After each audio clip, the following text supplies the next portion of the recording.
ನಮಸ್ಕಾರ ಸ್ನೇಹಿತರೆ, welcome back to the channel. ಇವತ್ತಿನ ಸೆಷನ್ಲಿ ನಾವು M3 ಸ್ಟ್ರಾಟಜಿ ಬಗ್ಗೆ ಇನ್ನೂ ಡಿಟೇಲ್ಡ್ ಆಗಿ ತಿಳ್ಕೊಳ್ಳೋಣ. ಫ್ಯೂ ಡೇಸ್ ಬ್ಯಾಕ್ ನಾನು M3 strategy logic plus back tested results ನ ವಿಡಿಯೋ ಅಪ್ಲೋಡ್ ಮಾಡಿದ್ದೆ ಅಂಡ್ ನಿಮ್ಮ ಮುಂದ್ಗಡೆ ಬ್ಯಾಕ್ ಟೆಸ್ಟ್ ಮಾಡಿ ತೋರಿಸ್ಕೊಟ್ಟೆ 80% ಆವರೇಜ್ ಅಕ್ಯುರೇಸಿ ಲಾಸ್ಟ್ 9 ವರ್ಷದಲ್ಲಿ ಅಂತ ಹೇಳ್ಬಿಟ್ಟು. ಸೊ ಈಗ ಅದೇ M3 ಸ್ಕ್ಯಾನರ್ನ ಎಕ್ಸಿಕ್ಯೂಷನ್ ಪಾಯಿಂಟ್ ಆಫ್ ವ್ಯೂ ಮತ್ತು ಲಾಜಿಕ್ಕು ಮತ್ತು ಬ್ಯಾಕ್ ಟೆಸ್ಟ್ ರಿಸಲ್ಟ್ಸು ಇನ್ನೂ ಡಿಟೇಲ್ಡ್ ಆಗಿ ಒನ್ ಬೈ ಒನ್ ತಿಳ್ಕೊಳ್ಳೋಣ. ನೋಡಿ, ನಾವು ಯಾವುದೇ ಒಂದು ಸ್ಟಾಕಲ್ಲಿ ಪ್ರೈಸು ಮತ್ತು ವಾಲ್ಯೂಮು ಇವೆರಡೇ ಎಂಟೈರ್ ಟೆಕ್ನಿಕಲ್ ಅನಾಲಿಸಿಸ್ ಅನ್ನೋದು ಡಿಪೆಂಡ್ ಆಗಿರೋದು. ಈ M3 ಸ್ಟ್ರಾಟಜಿ ಯಾಕೆ ನನ್ನ ಫೇವ್ರೇಟ್ ಸ್ಟ್ರಾಟಜಿ ಅಂತ ನೀವು ಕೇಳೋದಾದ್ರೆ, ನಮಗೆ ಇದರಲ್ಲಿ ಕನ್ಸಿಸ್ಟೆಂಟ್ ಟ್ರೇಡ್ಸ್ ಬರುತ್ತೆ ಮತ್ತು ಕನ್ಸಿಸ್ಟೆಂಟ್ ಅಕ್ಯುರೇಸಿ ಸಿಗುತ್ತೆ. ಅದು ಹೇಗೆ ಅಂತ ನಾವು ಫಸ್ಟ್ ಲಾಜಿಕ್ನ ಅರ್ಥ ಮಾಡ್ಕೊಳ್ಳೋಣ. ಇದು ಇನ್ಸ್ಟಿಟ್ಯೂಷನಲ್ ಮನಿ ಎಲ್ಲಿ ಪಂಪ್ ಅಂಡ್ ಡಂಪ್ ಆಗ್ತದೆ ಅನ್ನೋದನ್ನ ಕನೆಕ್ಟ್ ಮಾಡುವಂಥ ಒಂದು ಸ್ಟ್ರಾಟಜಿ. ಯಾವುದೋ ಒಂದು ಸ್ಟಾಕ್ ನಮಗೆ ಈ ಥರ ಒಂದು ಹ್ಯೂಜ್ ಅಪ್ ಮೂವ್ ಹೋಗುತ್ತೆ ಫಸ್ಟ್ ಹಾಫ್ ಅಥವಾ ಅಪ್ ಟು 2 PM ತನಕ, ಮತ್ತೆ ಅಲ್ಲಿಂದ ಒಂದು ಹೈಯೆಸ್ಟ್ ಪಾಯಿಂಟ್ನ ರೀಚ್ ಮಾಡಿದ್ಮೇಲೆ ಅಲ್ಲಿಂದ ಸ್ಟಾಕ್ ಅನ್ನೋದು ಡೌನ್ ಬರೋಕ್ಕೆ ಶುರುವಾಗುತ್ತೆ. ಓಕೆನಾ? ಸೊ ಈ ಥರ ನಮಗೆ ಮೌಂಟೇನ್ ಶೇಪಲ್ಲಿ ಬರುತ್ತೆ. ಸೊ ಯಾವಾಗ ನಮಗೆ ಮಾರ್ನಿಂಗ್ ಒಂದು ಬೇಸ್ ಕ್ರಿಯೇಟ್ ಮಾಡಿರುತ್ತಲ್ವಾ, ಈ ಬೇಸ್ ಹತ್ರ ಬಂದು ಆ ಸ್ಟಾಕು ಟ್ರೇಡ್ ಆಗೋಕ್ಕೆ ಶುರುವಾಗುತ್ತೆ. ಸೊ ಈಗ ಈ ಸ್ಟಾಕ್ನ ಫಸ್ಟು ಅಪ್ ತಗೊಂಡು ಹೋಗೋಕ್ಕೆ ಲೆಟ್ಸ್ ಇನ್ಸ್ಟಿಟ್ಯೂಷನ್ಸು ಒಂದು 500 crore ಇನ್ವೆಸ್ಟ್ಮೆಂಟ್ ಮಾಡಿದ್ದಾರೆ ಅಂತ ತಿಳ್ಕೊಳ್ಳೋಣ. ಒಂದು 500 crore ಇನ್ವೆಸ್ಟ್ಮೆಂಟ್ ಮಾಡಿದರೆ ಏನು ಈ ಸ್ಟಾಕ್ನ 9 ಕಾಲಿಂದ ಅರೌಂಡ್ 1:30-2 PM ತನಕ ಆ ಸ್ಟಾಕ್ನ ಒಂದು ಹೈಯೆಸ್ಟ್ ಪಾಯಿಂಟ್ನ ರೀಚ್ ಮಾಡೋಕ್ಕೆ ಒಂದು 500 ಕೋಟಿ ಇನ್ವೆಸ್ಟ್ಮೆಂಟ್ ಮಾಡಿದ್ದಾರೆ. ಸೊ ಅದಾದ್ಮೇಲೆ ನೆಕ್ಸ್ಟ್ ಒಂದು ಹೈಯೆಸ್ಟ್ ಪಾಯಿಂಟ್ನ ರೀಚ್ ಮಾಡಿದ್ಮೇಲೆ ಲೆಟ್ಸ್ ಈ ಲೊಕೇಶನ್ ಬಂದು ಹೈಯೆಸ್ಟ್ ಪಾಯಿಂಟ್ ಅಂದ್ಕೊಳ್ಳೋಣ. ಸೊ ಈ ಒಂದು ಹೈಯೆಸ್ಟ್ ಪಾಯಿಂಟ್ನ ರೀಚ್ ಮಾಡಿದ್ಮೇಲೆ ಆ ಸ್ಟಾಕಲ್ಲಿ ನಮಗೆ ಡಂಪ್ ಆಗೋಕ್ಕೆ ಶುರುವಾಗುತ್ತೆ. ಓಕೆನಾ? ಸೊ ಎಕ್ಸಿಟ್ ಆಗೋಕ್ಕೆ ಶುರು ಮಾಡ್ತಾರೆ. ಸೊ ಈಗ ಎಕ್ಸಿಟ್ ಮಾಡೋವಾಗ ಏನು ಮಾಡ್ತಾರೆ, ಲೆಟ್ಸ್ ಒಂದು 250 crore ಎಕ್ಸಿಟ್ ಮಾಡಿದ್ದಾರೆ. ಸೊ ಈಗ ಅವರು ಎಂಟರ್ ಆಗಿರೋದಷ್ಟು 500 crore, ಎಕ್ಸಿಟ್ ಆಗಿರೋದಷ್ಟು 250 crore, ಇನ್ನೆಷ್ಟು ಉಳಿದಿದೆ? ಇನ್ನು 250 ಕೋಟಿ ಉಳಿದಿದೆ. ಸೊ ಈಗ ಅವ್ರೇನಾದರೂ ಇಲ್ಲಿ ಈ ಲೊಕೇಶನ್ ಮತ್ತೆ ರಿಮೈನಿಂಗ್ ಅಮೌಂಟ್ ಏನಿದೆ ಅದನ್ನ ಎಕ್ಸಿಟ್ ಆಗೋಕ್ಕೆ ಮಾಡಿದ್ರೆ ಅಂತ ತಿಳ್ಕೊಳ್ಳಿ. ಸೊ ಇಲ್ಲಿಂದ ಮತ್ತೆ ಅವರು ಡಂಪ್ ಮಾಡೋಕ್ಕೆ ಶುರು ಮಾಡಿದ್ರಂದ್ರೆ ಅವ್ರಿಗೂ ಸಹ ಲಾಸ್ ಆಗೋಕ್ಕೆ ಶುರುವಾಗುತ್ತೆ. ಸೊ ಅದಕ್ಕೆ ಅವ್ರು ಏನು ಮಾಡ್ತಾರೆ, ಆ ಪ್ರೈಸ್ನ ಈ ಥರ ಮೇಲೆ ತಗೊಂಡು ಹೋಗ್ತಾರೆ. ಅಟ್ಲೀಸ್ಟ್ ಈ ಪ್ರೀವಿಯಸ್ ಹೈಯೆಸ್ಟ್ ಪಾಯಿಂಟ್ ಏನಿತ್ತು ಅದರ ನಿಯರ್ ಬೈ ಆದರೂ ತಗೊಂಡು ಹೋಗ್ತಾರೆ. ಸೊ ತಗೊಂಡೋದ್ಮೇಲೆ ನೆಕ್ಸ್ಟ್ ಅವ್ರು ಡಿಸೈಡ್ ಮಾಡ್ತಾರೆ ಇನ್ನೂ ಫರ್ದರ್ ಅಪ್ ತಗೊಂಡು ಹೋಗ್ಬೇಕಾ ಅಥವಾ ಡಂಪ್ ಮಾಡಬೇಕಾ ಅಂತ ಹೇಳ್ಬಿಟ್ಟು. ಸೊ ನಮಗೆ ಈ ಒಂದು ಝೋನ್ ಇದೆಯಲ್ವಾ, ಏನು ಈ ಝೋನ್ ಇದೆ, ಈ ಝೋನ್ನ ನಾವು ಮಿನಿಮಮ್ 1.5% 2% ಪ್ರಾಫಿಟ್ನ ಬುಕ್ ಮಾಡಿಕೊಂಡು ಮಾರ್ಕೆಟಿಂದ ಹೊರಗಡೆ ಬಂದುಬಿಡ್ತೀವಿ. ಸೊ ನಮಗೆ ಈ ಥರ ಪಂಪ್ ಮತ್ತು ಡಂಪ್ ಆಗುವಾಗ ಏನು ಈ ಲೊಕೇಶನ್ ಪಂಪ್ ಆಗಿದೆ ಮತ್ತು ಏನು ಈ ಲೊಕೇಶನ್ ಡಂಪ್ ಆಗಿದೆ, ಸೊ ಈ ಒಂದು ಲೊಕೇಶನಲ್ಲಿ ನಮಗೆ ವಾಲ್ಯೂಮ್ಸ್ ಸಹ ಮೌಂಟೇನ್ ಶೇಪಲ್ಲೇ ಬರಬೇಕು. ನಮಗೆ ಯಾವಾಗ ಪಂಪ್ ಆಗ್ತಾ ಇರುತ್ತೋ ಅವಾಗ ವಾಲ್ಯೂಮ್ಸ್ ರೈಸ್ ಆಗ್ತಾ ಇರಬೇಕು, ಯಾವಾಗ ಡಂಪ್ ಆಗ್ತಾ ಬರುತ್ತೋ ಅವಾಗ ವಾಲ್ಯೂಮ್ಸ್ ಡ್ರೈ ಆಗ್ತಾ ಇರಬೇಕು. If in case 2 times same day pump and dump ಆಗಿದೆ ಅಂದರೆ ನಮಗೆ 2 ಸಲ ಅದೇ ಥರ ಮೌಂಟೇನ್ ಶೇಪ್ 2 ಮೌಂಟೇನ್ ಬಂದಿರಬೇಕು. ಯಾವುದರಲ್ಲಿ? ವಾಲ್ಯೂಮಲ್ಲಿ. ಸೊ ಈ ಥರ ಒಂದು ಕಾನ್ಸೆಪ್ಟ್ ನಮಗೆ ಇಂಟ್ರಾಡೇನಲ್ಲಿ 5 minutes ಟೈಮ್ ಫ್ರೇಮಲ್ಲಿ ಸಿಕ್ಕಿದೆ ಅಂತಂದರೆ ನೆಕ್ಸ್ಟ್ ಡೇ ಅಂದರೆ ಬಿಫೋರ್ ಮಾರ್ಕೆಟ್ ಕ್ಲೋಸಿಂಗ್ ನಾವು ಆ ಸ್ಟಾಕಲ್ಲಿ ಆಪರ್ಚುನಿಟಿನ ಹುಡುಕ್ತೇವೆ. ನೆಕ್ಸ್ಟ್ ಡೇ 1.5% 2%ಗೆ AMO ಆರ್ಡರ್ನ ಪ್ಲೇಸ್ ಮಾಡ್ತೀವಿ. ನಾನು ನಿಮಗೆ ಕೆಲವು ಗ್ಯಾಪ್ ಅಪ್ ಮತ್ತು ಗ್ಯಾಪ್ ಡೌನ್ ಕ್ವರೀಸ್ನ ಕೇಳಿದ್ದೀರಾ, ಎಕ್ಸಿಕ್ಯೂಷನ್ ಕೇಳಿದ್ದೀರಾ. ಸೊ ಸುಮಾರು ಕ್ವಶನ್ಸ್ಗೆ ನಾನು ಈ ವಿಡಿಯೋನಲ್ಲಿ ಆನ್ಸರ್ ಮಾಡ್ತೀನಿ. ದಯವಿಟ್ಟು ಎಂಡ್ ತನಕ ನೋಡಿ, ಯಾಕಂತಂದರೆ ಈಕ್ವಿಟಿ ಮಾರ್ಕೆಟಲ್ಲೇ ನಾವು ಉಳಿಯೋಕ್ಕಾಗೋದು ಲಾಂಗ್ ಟರ್ಮಲ್ಲಿ. ಸೊ ಅದನ್ನು ನಾನು ಬೇರೆ ಸೆಗ್ಮೆಂಟ್ ಬಗ್ಗೆ ನಿಮ್ಮನ್ನು ಡಿಮೋಟಿವೇಟ್ ಮಾಡ್ತಾ ಇಲ್ಲ, ಬಟ್ ನೀವು ಲಾಂಗ್ ಟರ್ಮಲ್ಲಿ ಉಳಿತೀರಾ ಅಂತಂದರೆ ಅದು ಒಂದೇ ಒಂದು ಸೆಗ್ಮೆಂಟ್, ಅದು ಈಕ್ವಿಟಿ ಸೆಗ್ಮೆಂಟ್. ಸೊ ಈಗ ನೀವು ಅಬ್ಸರ್ವ್ ಮಾಡಿ ಈ ಒಂದು ಕಾನ್ಸೆಪ್ಟ್ ನಾವು ಸ್ಟಾಕ್ಸಲ್ಲಿ ಹೇಗೆ ಹುಡ್ಕೋದಂತ ಚೆಕ್ ಮಾಡೋಣ. ಇಲ್ಲಿ ನೋಡಿ, ಯಾವುದೋ ಒಂದು ಸ್ಟಾಕ್ ನಮಗೆ ಒಂದು ಹ್ಯೂಜ್ ಅಪ್ ಮೂವ್ ಹೋಗಿದೆ.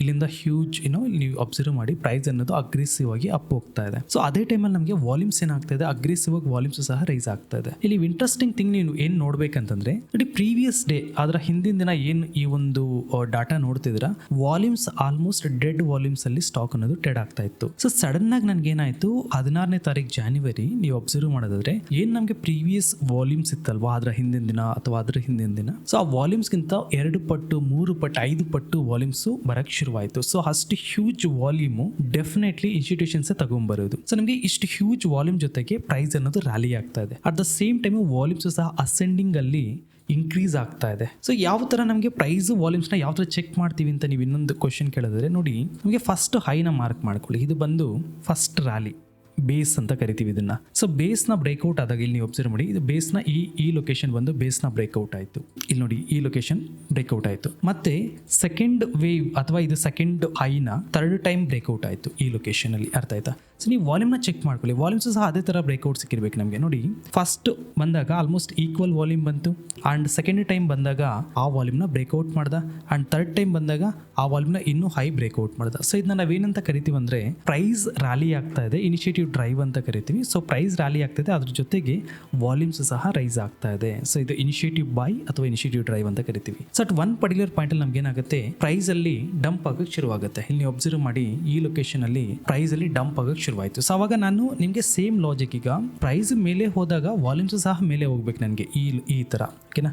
ಮತ್ತೆ ಪ್ರೈಸ್ ಡಂಪ್ ಆದಾಗ ವಾಲ್ಯೂಮ್ಸ್ ಸಹ ನನಗೆ ಇದರ ಮೌಂಟೇನ್ ಶೇಪ್ ಬೇಕು. ಸೊ ಓವರ್ ಆಲ್ ನಾನು ಪ್ರೈಸ್ ಅಂಡ್ ವಾಲ್ಯೂಮ್ನ ನೋಡೋದಾದ್ರೆ ನನಗೆ ಪ್ರೈಸು ಮೌಂಟೇನ್ ಶೇಪಲ್ಲಿ ಸಿಕ್ತು, ವಾಲ್ಯೂಮು ಮೌಂಟೇನ್ ಶೇಪಲ್ಲಿ ಸಿಕ್ತು. ನೆಕ್ಸ್ಟ್ ಲಾಜಿಕ್ ನಾವೇನು ಚೆಕ್ ಮಾಡ್ತೀವಿ ಅಂದರೆ, ಕ್ಲೋಸಿಂಗ್ ಟೈಮಲ್ಲಿ ಆ ಸ್ಟಾಕು ಮಾರ್ನಿಂಗ್ ಒಂದು ಬೇಸ್ ಕ್ರಿಯೇಟ್ ಮಾಡಿರ್ತಾನೆ, ಆ ಬೇಸ್ ಹತ್ರ ಬಂದು ಟ್ರೇಡ್ ಆಗಬೇಕು. ಎಕ್ಸಾಕ್ಟ್ಲಿ ಈ ಫಸ್ಟ್ ಕ್ಯಾಂಡಲ್ ಬೇಸ್ ಏನಿದೆ ಈ ಲೊಕೇಶನಲ್ಲಿ ಬಂದು ಸ್ಟಾಕ್ ಅನ್ನೋದು ಟ್ರೇಡ್ ಆಗಕ್ಕೆ ಶುರುವಾಯಿತು. ಈಗ ಈ ಸ್ಟಾಕ್ ಈ ಥರ ಡೌನ್ ಬರೋವಾಗ ಸುಮಾರು ಜನಕ್ಕೆ ಭಯ ಇರುತ್ತೆ, ಏನಂತಂದ್ರೆ ಇಷ್ಟು ಅಗ್ರೆಸಿವ್ ಆಗಿ ಬೀಳ್ತಾ ಇದೆಯಲ್ಲ ಸ್ಟಾಕು, ಇದನ್ನ ಹೆಂಗೆ ನಾವು ನಾಳೆಗೆ ಹೋಲ್ಡ್ ಮಾಡೋದು ಅಥವಾ ನಾಳೆಗೆ ಬೈ ಮಾಡೋದು ಅಂತ ಹೇಳ್ಬಿಟ್ಟು ಆ ಭಯನೇ ಅವ್ರಿಗೆ ಬೇಕು. ಸೊ ನಮ್ಮನ್ನ ಟ್ರ್ಯಾಪ್ ಮಾಡೋದೇ ಅವ್ರಿಗೆ ಬೇಕಾಗಿರುತ್ತೆ ಇನ್ಸ್ಟಿಟ್ಯೂಷನ್ಸ್ಗೆ. ಸೊ ಅದಕ್ಕೆ ಅವ್ರು ಏನು ಮಾಡ್ತಾರೆ, ಒಂದು ಭಯ ಅಥವಾ ಒಂದು ಡಂಪ್ನ ಕ್ರಿಯೇಟ್ ಮಾಡ್ತಾರೆ. ಸೊ ನನಗೆ ಇಲ್ಲಿ ನೀವು ನೋಡಿ, ಯಾವಾಗ ನಾವು ಈ ಒಂದು ಸ್ಟ್ರಾಟಜಿನ ಎಕ್ಸಿಕ್ಯೂಟ್ ಮಾಡ್ತೀವಿ ಅಂದರೆ ಎಂಟ್ರಿನ ನಾವು ಯಾವಾಗ ಎಕ್ಸ್ಪೆಕ್ಟ್ ಮಾಡ್ತೀವಿ ಅಂತ ಪ್ರಾಪರ್ ಟೈಮ್ನ ನಾವು ನೋಡೋದಾದ್ರೆ, ಯಾವತ್ತು ನಾವು M3 ಸ್ಟ್ರಾಟಜಿ 3:25ಗೆ ನಾವು ಎಂಟ್ರಿನ ತಗೊಳ್ಳೋದು. ಅರ್ಥ ಮಾಡ್ಕೊಳ್ಳಿ, ಲಾಸ್ಟ್ ಮಿನಿಟ್ ತನಕ ಡಂಪ್ ಆಗೋ ಚಾನ್ಸಸ್ ಇರುತ್ತೆ. ಸೊ ಅದಕ್ಕೆ ನಾವು 3:25ರಿಂದ 3:30 ಕೊನೆಯ 5 ನಿಮಿಷ ಏನಿದೆ ಅದು ಬಂದು ಕ್ರೂಷಿಯಲ್ ಟೈಮ್ ನಮಗೆ M3 ನಲ್ಲಿ ಎಂಟ್ರಿನ ತಗೊಳ್ಳೋದು. ಸೊ ನನಗೆ ಈ ಎಕ್ಸಾಂಪಲ್ ನ ನೋಡೋದಾದ್ರೆ, ನಾನೊಂದು ಹಾರಿಜಾಂಟಲ್ ಲೈನ್ ಮಾರ್ಕ್ ಮಾಡ್ತೀನಿ ಇಲ್ಲಿ. ಈಗ ನೀವು ಈ ಲೊಕೇಶನ್ ಅಬ್ಸರ್ವ್ ಮಾಡಿ, ಈ ಕ್ಯಾಂಡಲ್ ಬಂದು ನನಗೆ ಎಷ್ಟು ಕ್ಲೋಸ್ ಆಗಿದೆ, 277.60 ಅಪ್ರಾಕ್ಸಿಮೇಟ್ಲಿ 277.60 ಕ್ಲೋಸ್ ಆಗಿದೆ. ಅಂಡ್ ನೆಕ್ಸ್ಟ್ ಡೇ ನೀವು ಚೆಕ್ ಮಾಡಿ, ಈ ಸ್ಟಾಕ್ ಈಗ ಫಾರ್ ಎಕ್ಸಾಂಪಲ್ ಅವ್ನು ನಿಜವಾಗ್ಲೂ ಸೆಲ್ಲರೇ ಆಗಿದ್ರೆ, ನಿಜವಾಗ್ಲೂ ಅವ್ನು ಏನಾದ್ರು ಹ್ಯೂಜ್ ಸೆಲ್ಲಿಂಗ್ ಫಿಯರ್ ನ ಕ್ರಿಯೇಟ್ ಮಾಡಿದ್ರೆ ನೆಕ್ಸ್ಟ್ ಡೇ ಇನ್ನು ಡೌನ್ ಹೋಗ್ಬೇಕಿತ್ತಲ್ವಾ. ನೋಡಿ ನಮಗೆ ಎಷ್ಟು ಚೆನ್ನಾಗಿ ನೆಕ್ಸ್ಟ್ ಡೇ ಅಪ್ ಹೋಗೋಕೆ ಶುರುವಾಯಿತು. ಒಂದೇ ಕ್ಯಾಂಡಲ್ ಅಲ್ಲಿ ಆ ಸ್ಟಾಕ್ ರೈಸ್ ಆಗಿದ್ದು 8.8%. ಬಟ್ ನಾನು ಏನ್ ಹೇಳಿದೀನಿ, ನಮಗೆ 1.5% ಇಂದ 2% ಕನ್ಸಿಸ್ಟೆಂಟ್ ಆಗಿ ಪ್ರತಿ ಟ್ರೇಡಲ್ಲೂ ಬೇಕು. ಸೊ ಇದು ನಮಗೆ M3 ನಲ್ಲಿ ಸಿಗುವಂತ ಒಂದು ಕನ್ಸಿಸ್ಟೆಂಟ್ ಪ್ರಾಫಿಟ್. ಸೊ ನೀವು ನನಗೆ ಸುಮಾರು ಕ್ವಶನ್ಸ್ ನ ಕೇಳಿದ್ರಿ, ಆ ಕ್ವಶನ್ಸ್ ಅಲ್ಲಿ ನಾನು ಕೆಲವು interesting questions at the same time ತುಂಬ ಇಂಪಾರ್ಟೆಂಟ್ ಕ್ವಶನ್ಸ್ ಇವು. ಸೊ ಅದಕ್ಕೆ ಆನ್ಸರ್ ಮಾಡ್ತೀನಿ. ಲೆಟ್ಸ್ ಸೇ ಫಸ್ಟ್ ಕ್ವಶನ್ ಏನಂತಂದ್ರೆ, ನೀವು ಇಲ್ಲಿ 3:25ರಲ್ಲಿ ಎಂಟ್ರಿ ತಗೊಂಡಿದ್ದೀರಾ. ಎಂಟ್ರಿ ತಗೊಂಡ್ಮೇಲೆ ನೆಕ್ಸ್ಟ್ ಡೇ ಆ ಸ್ಟಾಕು ನೀವು ಏಮ್ ಆರ್ಡರ್ 2% ಸೆಟ್ ಮಾಡಿದಿರಾ ಅಂತ ತಿಳ್ಕೊಳ್ಳೋಣ. ಸೊ ಸ್ಟಾಕ್ 7% ಅಥವಾ 5% ಗ್ಯಾಪ್ ಅಪ್ ಓಪನ್ ಆಯಿತು. ಸೊ ಈಗ ನನ್ನನ್ನು 5% ಎಕ್ಸಿಟ್ ಮಾಡ್ತಾನ ಅಥವಾ 2% ಎಕ್ಸಿಟ್, ಯಾಕಂದ್ರೆ ನನ್ನ ಆರ್ಡರ್ ಸೆಟ್ ಮಾಡೋದೆಷ್ಟು 2% ಪ್ರಾಫಿಟ್ಗೆ, ಸ್ಟಾಕ್ ಓಪನ್ ಆಗಿರೋದೆಷ್ಟು 7% ಅಥವಾ 5%. ಸೊ ನಾನು 5% ಎಕ್ಸಿಟ್ ಮಾಡ್ತಾನೆ ಅಥವಾ 2% ಎಕ್ಸಿಟ್ ಮಾಡ್ತಾನೆ, ಫಸ್ಟ್ ಕ್ವಶನ್. ಅದಕ್ಕೆ ಆನ್ಸರ್ ಮಾಡ್ತೇನೆ. ಸೊ ಎಕ್ಸಾಂಪಲ್ ಮುಖಾಂತರ ಆನ್ಸರ್ ಮಾಡ್ತೀನಿ, ಇನ್ನು ನೀಟಾಗಿ ಅರ್ಥ ಆಗುತ್ತೆ. ಲೆಟ್ಸ್ SPML ಅನ್ನೋ ಸ್ಟಾಕ್ ನನಗೆ ಫ್ಯೂ ಡೇಸ್ ಬ್ಯಾಕ್ M3 ನಲ್ಲಿ ಬಂದಿತ್ತು. ನೀವು ಅಬ್ಸರ್ವ್ ಮಾಡಿ, ಈ ಸ್ಟಾಕು ಯಾವ ತರ ನಮಗೆ M3 ನಲ್ಲಿ ಬಂದಿತ್ತು ಅಂತ ನಾನು ನಿಮ್ಗೆ ತೋರಿಸ್ಕೊಡ್ತೀನಿ, ನಿಮ್ಗೆ ನೀಟಾಗಿ ಅರ್ಥ ಆಗುತ್ತೆ. ನೋಡಿ ಫಸ್ಟ್ ನಾವೇನು ನೋಡ್ತೀವಿ, ಪಂಪ್ ಆಗಿರಬೇಕು. ಎಕ್ಸಾಕ್ಟ್ಲಿ ಲೊಕೇಶನ್ ನಮಗೆ ಪಂಪ್ ಆಗಕ್ಕೆ ಶುರುವಾಯಿತು. ಆಲ್ಮೋಸ್ಟ್ ಇಲ್ಲಿ ತನಕ ಪಂಪ್ ಆಯಿತು. ಬಿಟ್ವೀನ್ ಅಲ್ಲಿ ಸ್ವಲ್ಪ ಡಂಪ್ ಆಗಿ ಮತ್ತೆ ಕ್ಲೋಸಿಂಗ್ ಟೈಮಲ್ಲಿ ಡಂಪ್ ಆಗಕ್ಕೆ ಶುರುವಾಯಿತು. ಸೊ ನನಗೆ ಓವರ್ ಆಲ್ ಮೌಂಟೇನ್ ಶೇಪ್ ಅಲ್ಲೇ ಇದೆ. ಅಂಡ್ ನಾನೇನು ಎಕ್ಸ್ಪೆಕ್ಟ್ ಮಾಡ್ತೀನಿ, ಬೇಸ್ ಕ್ರಿಯೇಟ್ ಮಾಡಿರುತ್ತಲ್ವಾ, ಈ ಬೇಸ್ ಹತ್ರ ಬಂದಿರಬೇಕು. ಫಸ್ಟ್ ಟೈಮು ಅದೇ ಬೇಸ್ ಹತ್ರ ಟ್ರೇಡ್ ಆಗ್ತಿತ್ತು. ಅಂಡ್ ಆ ಡಂಪ್ ಆದ್ಮೇಲೆ ನೆಕ್ಸ್ಟ್ ಟೈಮ್ ಬಂತಲ್ವಾ ಪ್ರೈಸ್ ಈ ಝೋನ್ ಅಲ್ಲಿ, ಸೊ ಇಲ್ಲಿ ಟ್ರೇಡ್ ಆಗಕ್ಕೆ ಶುರು ಆಗ್ತಾ ಇದೆ. ಸೊ ಈಗ ಓವರ್ ಆಲ್ ನಾನು ವಾಲ್ಯೂಮ್ನ ಸಹ ಚೆಕ್ ಮಾಡ್ಕೊಳ್ಳೋದಾದ್ರೆ, ವಾಲ್ಯೂಮ್ಸ್ ನನಗೆ ಇನ್ಕ್ರೀಸ್ ಆಗ್ತಾ ಕ್ಲೋಸಿಂಗ್ ಟೈಮಲ್ಲಿ ಡಂಪ್ ಮಾಡೋ ಟೈಮಲ್ಲಿ ವಾಲ್ಯೂಮ್ ಸಹ ನನಗೆ ಟ್ರೈ ಆಗಕ್ಕೆ ಶುರುವಾಯಿತು. ಸೊ ಇದು ನನಗೆ ಈ ಸ್ಟಾಕು M3 ನಲ್ಲಿ ಫ್ಯೂ ಡೇಸ್ ಬ್ಯಾಕ್ ಬಂದಿತ್ತು. ಡೇಟ್ ಬಂದು 16ನೇ ತಾರೀಕು ಜಾನ್ವರಿ. ಈಗ 3:25 ಕ್ಯಾಂಡಲ್ ಯಾವುದು, ನನಗೆ ಲಾಸ್ಟ್ ಕ್ಯಾಂಡಲ್ ಏನಿದೆ ಅದರ ಹಿಂದಿನ ಕ್ಯಾಂಡಲ್ ಅಂದ್ರೆ 3:20ರಿಂದ 3:25 ಆ ಕ್ಯಾಂಡಲ್ ನಾವು ಎಂಟ್ರಿ ತಗೊಳ್ಳೋದು. ಪ್ರತಿದಿನ ಇದು ರೂಲ್, ಇದು ಆಫ್ಟರ್ 3:25 ಓಕೆನಾ, 3:25 to 3:30 ಇನ್ ಬಿಟ್ವೀನ್ ನಾವು ಎಂಟ್ರಿ ತಗೊಂತೀವಿ. ಸೊ ನನಗೆ ಆ ಟೈಮಲ್ಲಿ ಕ್ಲೋಸಿಂಗ್ ಎಷ್ಟಿತ್ತು, ಪ್ರೈಸ್ ಎಷ್ಟು ಟ್ರೇಡ್ ಆಗ್ತಿತ್ತು ಆ ಟೈಮಲ್ಲಿ ಅಂತ ಹೇಳ್ಬಿಟ್ಟು. ಸೊ 180 ನಾನೊಂದು ಹಾರಿಜಾಂಟಲ್ ಲೈನ್ ಡ್ರಾ ಮಾಡ್ತೀನಿ, ನಿಮ್ಗೆ ಇನ್ನೂ ನೀಟಾಗಿ ಅರ್ಥ ಆಗುತ್ತೆ. ನೋಡಿ ಆ ಟೈಮಲ್ಲಿ 186.70. ಈಗ M3 ಲಾಜಿಕ್ನ ನಾವು ಯಾವ ಥರ ಫಾಲೋ ಮಾಡ್ತೀವಿ ಅಂದರೆ, ಲೆಟ್ಸ್ ನಾನು 186.70 ನಾನು ಬೈ ಮಾಡಿದ್ದೀನಿ ಸ್ಟಾಕ್ನ. ಬೈ ಮಾಡಿದ್ಮೇಲೆ ನೆಕ್ಸ್ಟ್ ಡೇ ನಾನು ಅವತ್ತೇ ನನಗೆ ಆಫ್ಟರ್ 4 PM ಎಲ್ಲ ಬ್ರೋಕರು ಏಮ್ ಆರ್ಡರ್ನ ಪ್ಲೇಸ್ ಮಾಡೋಕ್ಕೆ ಅಲೋ ಮಾಡ್ತಾರೆ. ಸೊ ಇಫ್ ಇನ್ ಕೇಸ್ ನಾನು ಏಮ್ ಆರ್ಡರ್ನ 2% ಸೆಟ್ ಮಾಡಿದ್ದೀನಿ. 2% ಸೆಟ್ ಮಾಡಿದ್ಮೇಲೆ ನೆಕ್ಸ್ಟ್ ಇಲ್ಲಿ ಚೆಕ್ ಮಾಡಿ 4 PM ನಂತರ 2%ಗೆ ಏಮ್ ಆರ್ಡರ್ನ ಸೆಟ್ ಮಾಡಿಬಿಟ್ಟು ಬಿಟ್ಬಿಟ್ಟೆ. ಸೊ ಬಿಟ್ಮೇಲೆ ನೆಕ್ಸ್ಟ್ ಡೇ ಮಾರ್ನಿಂಗ್ಗೆ 9:07 ಅಥವಾ 9:08ಗೆ ನಮ್ಮ ಪ್ರೀ ಮಾರ್ಕೆಟ್ ಗ್ಯಾಪ್ ಅಪ್ ಅಥವಾ ಗ್ಯಾಪ್ ಡೌನ್ ಏನು ನೋಡ್ತೀವಿ, ಆ ಟೈಮಲ್ಲಿ ನನಗೆ 7% ಗ್ಯಾಪ್ ಅಪ್ ಓಪನ್ ಆಯಿತು. ಕ್ವಶನ್ 2% ಅಷ್ಟೇ ಎಕ್ಸಿಟ್ ಮಾಡ್ತಾನೆ, ಇಲ್ಲ 7% ಕೊಡ್ತಾನ? ಆನ್ಸರ್ ಬಂದು 2% ನಿಮ್ಮನ್ನು ಎಕ್ಸಿಟ್ ಮಾಡಲ್ಲ, 7% ಎಕ್ಸಿಟ್ ಮಾಡ್ತಾರೆ. ಸೊ ನಮ್ಮ ಇಂಡಿಯನ್ ಈಕ್ವಿಟಿ ಮಾರ್ಕೆಟ್ ಅಲ್ಲಿ ಪ್ರೀ ಮಾರ್ಕೆಟ್ ಹೇಗೆ ವರ್ಕ್ ಆಗುತ್ತೆ ಅಂದ್ರೆ, ಅದನ್ನ ಆರ್ಡರ್ ಡಿಸ್ಕವರಿ ಅಂತ ಕರಿತೀವಿ. ಸೊ ಈಗ ನಮಗೆ ಮ್ಯಾಕ್ಸಿಮಮ್ ಮ್ಯಾಕ್ಸಿಮಮ್ ಹೈಯೆಸ್ಟ್ ಪಾಯಿಂಟ್ ಅಲ್ಲಿ ಯಾರು ಬೈಯರ್ ಇರ್ತಾರೋ ಅದಕ್ಕೆ ಮ್ಯಾಕ್ಸಿಮಮ್ ಆರ್ಡರ್ಸ್ ನ ಸೆಟಲ್ ಮಾಡ್ತಾರೆ. ಈಗ ನೋಡಿ 7.1% ಗ್ಯಾಪ್ ಅಪ್ ಓಪನ್ ಆಯಿತು, ನನಗೆ ಎಷ್ಟು ಬೇಕು 2%, ಬಟ್ ನನ್ನ ಆರ್ಡರ್ ಎಕ್ಸಿಟ್ ಆಗೋದು ಯಾವಾಗ 7%ಗೆ, ಯಾವ ಟೈಮಲ್ಲಿ 9:08ಗೆ. ಅರ್ಥ ಮಾಡ್ಕೊಳ್ಳಿ, ಸುಮಾರು ಜನ ಇವತ್ತು ಬೈ ಮಾಡಿದ್ರೆ ನಾಳೆ 9:15ಗೆ ಎಕ್ಸಿಟ್ ಆಗ್ತೀವಿ ಅಂತ ಅಂದ್ಕೊಂಡಿರ್ತಾರೆ. ಆ್ಯಕ್ಚುಲಿ 9:15ಗೆ ಎಕ್ಸಿಟ್ ಆಗಲ್ಲ. ನೀವೇನಾದ್ರೂ ಏಮ್ ಆರ್ಡರ್ನ ಸೆಟ್ ಮಾಡಿದ್ರೆ ನಿಮ್ಮ ಸೆಲ್ಲಿಂಗ್ ಪ್ರೈಸ್ ಏನಿದೆ, ಸೆಲ್ಲಿಂಗ್ ಪ್ರೈಸಿಂದ 1 ಪೈಸೆ ಅಥವಾ ಎಕ್ಸಾಕ್ಟ್ ನಿಮ್ಮ ಸೆಲ್ಲಿಂಗ್ ಪ್ರೈಸು ಅಥವಾ ಅದ್ರ 1 ಪೈಸೆ ಮೇಲೆ ಓಪನ್ ಆದರೂ 9:07 ಅಥವಾ 9:08ಗೆ ನಿಮ್ಮ ಆರ್ಡರು ಮಾರ್ಕೆಟಿಂದ ಎಕ್ಸಿಟ್ ಆಗುತ್ತೆ. ಪ್ರೀ ಮಾರ್ಕೆಟೆಲ್ಲ ನಾವು ಮಾರ್ಕೆಟಿಂದ ಎಕ್ಸಿಟ್ ಆಗಿ ಹೊರಗಡೆ ಬಂದ್ಬಿಡ್ತೀವಿ. ಸೊ ನೆಕ್ಸ್ಟ್ ಕ್ವಶನ್ ನೀವು ನನಗೇನು ಕೇಳಿದ್ರಂದ್ರೆ, ಅಕಸ್ಮಾತ್ 3:30 ತನಕ ನೋಡಿದೆ ಆ ಸ್ಟಾಕು ನಂಗೆ ಸಿಗಲಿಲ್ಲ. ಓಕೆನಾ, ಫಾರ್ ಎಕ್ಸಾಂಪಲ್ ನೀವೇನೋ ಒಂದು ಲಿಮಿಟ್ ಆರ್ಡರ್ನ ಪ್ಲೇಸ್ ಮಾಡಿರ್ತೀರ, ಆ ಲಿಮಿಟ್ ಆರ್ಡರ್ಗೆ ಪ್ರೈಸ್ ಬರಲಿಲ್ಲ. ಸೊ ನನಗೆ ಮಿಸ್ ಆಗೋಯ್ತು ಸ್ಟಾಕು. ಮಿಸ್ ಆದಮೇಲೆ ಅದಷ್ಟೇ ಮುಗೀತಾ ಅಥವಾ ಇನ್ನೂ ಬೈ ಮಾಡೋ ಚಾನ್ಸಸ್ ಇರುತ್ತಾ? ಸೊ ಸುಮಾರು ಜನಕ್ಕೆ ಪೋಸ್ಟ್ ಮಾರ್ಕೆಟ್ ಬಗ್ಗೆ ನಾಲೆಡ್ಜ್ ಇಲ್ಲ. ನಾನು ಎಷ್ಟೊಂದು ಸ್ಟಾಕ್ಸ್ನ 3:40ರಿಂದ 4 ಗಂಟೆ ಬಿಟ್ವೀನಲ್ಲಿ ಬೈ ಮಾಡಿದ್ದೀನಿ. ನಾನು ನಿಮಗೆ ಒಂದು ಎಕ್ಸಾಂಪಲ್ನ ತೋರಿಸ್ಕೊಡ್ತೀನಿ, ಇನ್ನೂ ನೀಟಾಗಿ ಅರ್ಥ ಆಗುತ್ತೆ ನೋಡಿ. ನಾನು ಗರುಡ ಅನ್ನೋ ಸ್ಟಾಕು ಫ್ಯೂ ವೀಕ್ಸ್ ಬ್ಯಾಕ್ ನವೆಂಬರಲ್ಲಿ ನಾನು ಈ ಸ್ಟಾಕ್ನ ತಗೊಂಡಿದ್ದೆ. ಎಲ್ಲಿ ಅಂತ ನಾನು ನಿಮಗೆ ಡೇಟ್ ಸಮೇತ ತೋರಿಸ್ಕೊಡ್ತೀನಿ ನೋಡಿ. ನಾನು ಡೈಲಿ ಕ್ಯಾಂಡಲ್ಗೆ ಹೋಗ್ತಾ ಇದ್ದೀನಿ, ಗರುಡ ಚೆಕ್ ಮಾಡಿ ನಮಗೆ ಎಕ್ಸಾಕ್ಟ್ಲಿ ಈ ಲೊಕೇಶನ್ ಚೆಕ್ ಮಾಡಿ. ಯಾವಾಗ 4th ನವೆಂಬರು 3:41ಕ್ಕೆ. ಅರ್ಥ ಮಾಡ್ಕೊಳ್ಳಿ, 3:30ಗೆ ನಾವು ಮಾರ್ಕೆಟ್ ಕ್ಲೋಸ್ ಆಗಿದೆ ಅಂತ ತಿಳ್ಕೊತೀವಿ. ಆ್ಯಕ್ಚುಲಿ 3:40ರಿಂದ 4 ಗಂಟೆ 20 ನಿಮಿಷ ಪೋಸ್ಟ್ ಮಾರ್ಕೆಟ್ ವಿಂಡೋ ಅಂತ ಓಪನ್ ಇರುತ್ತೆ. ಅಲ್ಲಿ ನಾವು ಈಕ್ವಿಟಿನಲ್ಲಿ ಬೈ ಮಾಡ್ಬೋದು, ಸೆಲ್ಲು ಮಾಡ್ಬೋದು. ಸೊ ನನಗೆ ಈ ಗರುಡ ಅನ್ನೋ ಸ್ಟಾಕು ನಾನು ಒಂದು ಲಿಮಿಟ್ ಆರ್ಡರ್ನ ಪ್ಲೇಸ್ ಮಾಡಿದ್ದೆ, ನಂಗೆ ಸಿಗಲಿಲ್ಲ. ಸೊ ನೆಕ್ಸ್ಟ್ ನಾನೇನು ಮಾಡಿದೆ, 3:40 ತನಕ ವೆಯ್ಟ್ ಮಾಡಿದೆ. 3:30ರಿಂದ 3:40 10 ನಿಮಿಷ ಕ್ಲೋಸಿಂಗ್ ಪ್ರೈಸ್ ಕ್ಯಾಲ್ಕುಲೇಷನ್ ನಡೆಯುತ್ತೆ. 3:40ರಿಂದ 4 ಗಂಟೆ ಪೋಸ್ಟ್ ಮಾರ್ಕೆಟ್ ಓಪನ್ ಆಗುತ್ತೆ. ಸೊ ಇಲ್ಲಿ ನಾನು ಬೈ ಆರ್ಡರ್ನ ಪ್ಲೇಸ್ ಮಾಡಿದ್ದೆ. ನೆಕ್ಸ್ಟ್ ಡೇ ಓಪನ್ ಆಗಿದ್ದಷ್ಟು ನಿಯರ್ಲಿ 4.7% ಆ ಸ್ಟಾಕ್ ಅನ್ನೋದು ಗ್ಯಾಪ್ ಅಪ್ ಓಪನ್ ಆಯಿತು ನೆಕ್ಸ್ಟ್ ಡೇ. ಸೊ ನಮಗೆ ಇಲ್ಲಿ ಕ್ಲೋಸ್ ಆದಮೇಲೆ ನೆಕ್ಸ್ಟ್ ಅದು ನಿಯರ್ಲಿ 5% ಗ್ಯಾಪ್ ಅಪ್ ಓಪನ್ ಆಯ್ತಲ್ವಾ. ಈಗ ನೀವು ಅಬ್ಸರ್ವ್ ಮಾಡಿ ನಮ್ಮ ಎಂಟ್ರಿ ಹೇಗಿದೆ ಇಲ್ಲಿ ಅಂತಂದರೆ, ಮಾರ್ಕೆಟ್ 3:30 ಕ್ಲೋಸ್ ಆದಮೇಲೆ ಎಂಟ್ರಿ ತಗೊಂಡಿದ್ದೀವಿ.